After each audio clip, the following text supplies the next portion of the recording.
Spire is capable of printing inventory labels, and if you have a barcode font, you can also print a barcode for it.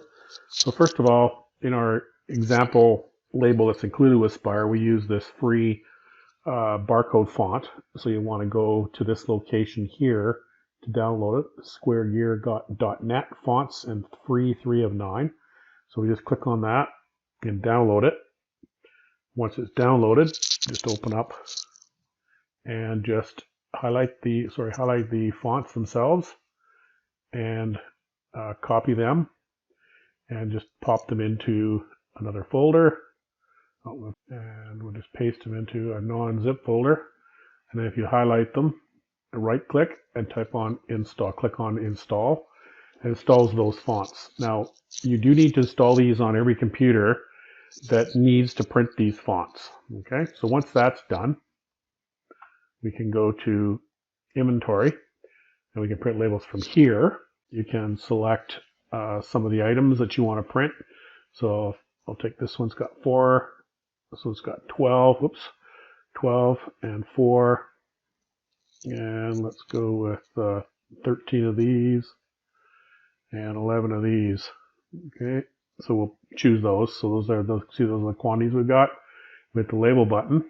And then if you want, you can edit the quantity. So if you don't want to print the number that are in stock, you can edit them. You can also click on set quantity to 1 if you're printing, say, shelf labels. You can also take it back to quantities on hand again too.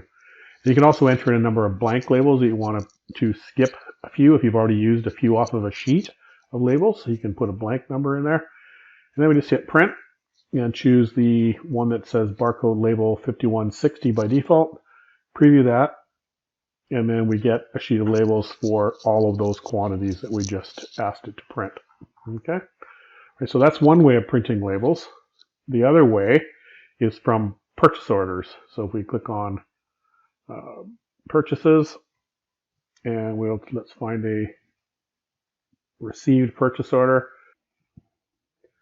and then we can print the labels button, and then you'll see that the quantities here match the quantities that we're receiving this time.